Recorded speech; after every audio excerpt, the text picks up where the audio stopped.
ливерпул яке аз довталабони асосӣ барои ғолиб шудани АПЛ мебошад. Дар сезони гузашта проблемаи ливерпул дар линияи защита буд. онҳо бисёр гол сар медоданд, вале имсол ин хатогиҳо дидан намешавад. Дар чемпионати Англия дар ҷои якум қарор доранд, вале ин маънои онро надорад ки онҳо ба трансферҳои нав ниёз надоранд. Дар ин трансфери зимистона Юрген Клоп ҳатман аз роҳбарият хоҳиши трансферҳои нав мекунад, барое ки дар Англия рақобат калонай ва барои ғолиб шудан танҳо трансферҳои нав ёрӣ медиҳад. Салом дӯстон, шумо қарор доред дар канали Фут бародарон ва бо шумо ҳастанд Мирзоёр Гаиров ва Муҳаммадиёр Гаиров. Чӣ хеле ки хоҳиш кардем, имрӯз гап мезанем дар бораи трансферҳои зимистонаи Ливерпул. Ягом ҷуда баҳз рӯшен, мо боша сар мекунем.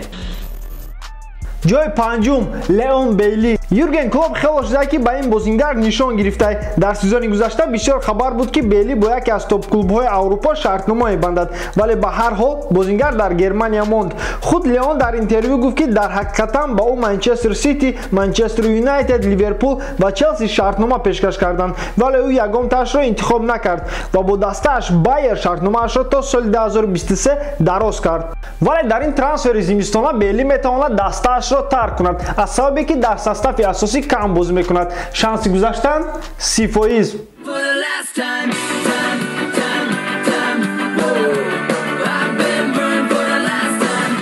ҷои чорум Лоренсо Инсине. Бозингари италиявӣ якчанд сол шуда ки яке аз лидерҳои Наполи мебошад.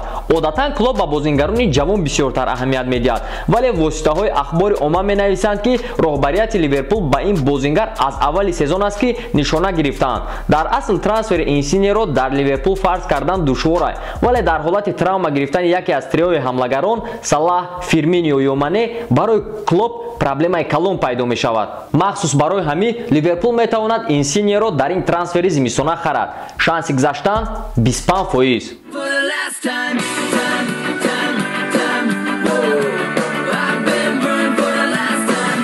ҷои сеюм Набил Фекир. Воқеа аҷоиб рух дод тобистони гузашта бо ин бозингар. Ливерпул дар ҳақиқатан мехостанд Фекирро харад, вале аз сабабе ки бозингар травмаи зону дошт, сурхпӯшон хостанд 5-10 миллион евро арзон кунанд, вале агенти бозингар розӣ нашуд ва ҳамин тавр ин трансфер амалӣ нагашт. Акнун боз мақолаҳо хабар медиҳанд ки Ливерпул мехоҳад дар ин трансфери зимистона Фекирро харад. Асли кор дар ӯе ки дар моҳи январ нархи бозингар арзонтар аст, барое ки ба майдон камтар мебарояд нисбат ба соли гузашта. Барои ҳамин клуб метавонад аз роҳбарият хоҳиши ин трансферро кунад. Дар ҳолати травма гирифтани ягон ҳамлагар Фекир бе мушкилӣ метавонад ӯро иваз кунад. Шанси гузаштан 50%.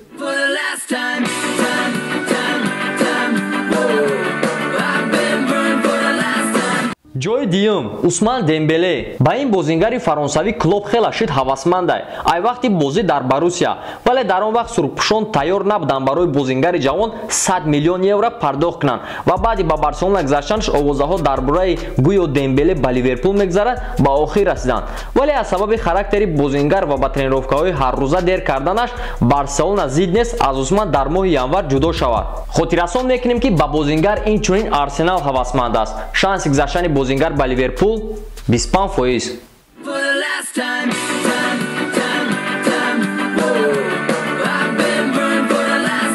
ҷои якум Матиос Деликт. Айни ҳол барои бозингари 19-сола ҳамаи топ-клубҳои Аврупо ҳавасмандӣ доранд. Клуб бозингарони ҷавонро хело дӯст медорад. Барои ҳамин ин яке аз трансферҳои асосии Ливерпул дар моҳи январ мебошад.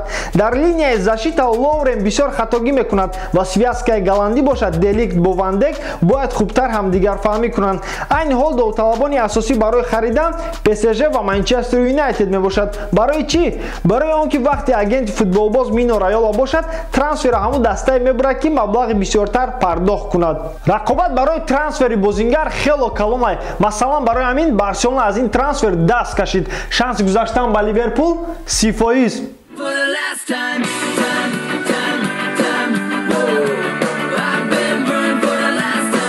дар ҳолати харидани ягон бозингари нав даста маҷбур мешавад ягон касро фурӯшад. ки метавонад ливерпулро тарк кунад? Ливерпулро аллакай тарк карданд. Доминик Соланке ҳамлагари 21 сола бо нархи 19 миллион фунт стерлинг ба Бортмунд гузашт ба умеде ки дар состави асосӣ бисёртар бозӣ кунад. Инчунин дастаро Натаниэл Клайн тарк кард. Зашини ки 27 сола ҳамчун аренда то охири сезон ба Бортмунд гузашт. Бозингар бо клуб бозиро хуб сар кард, вале дар 2 сезони охир ба майдон кам мебаромад. Аз ҳамин сабаб дастаро тарк кард. Дӯстон, оя шумо боварӣ доред ки Юрген Клоп бо ин составаш чемпиони Англия мешавад? Фикртона дар бораи ин дар комментария нависен. Ва ҳатман дар канал подписатсия кунед ки аз хабарҳои нав ва трансферҳои зимистона қафон намонед. Бо шумо будан Гайруфо. Хай!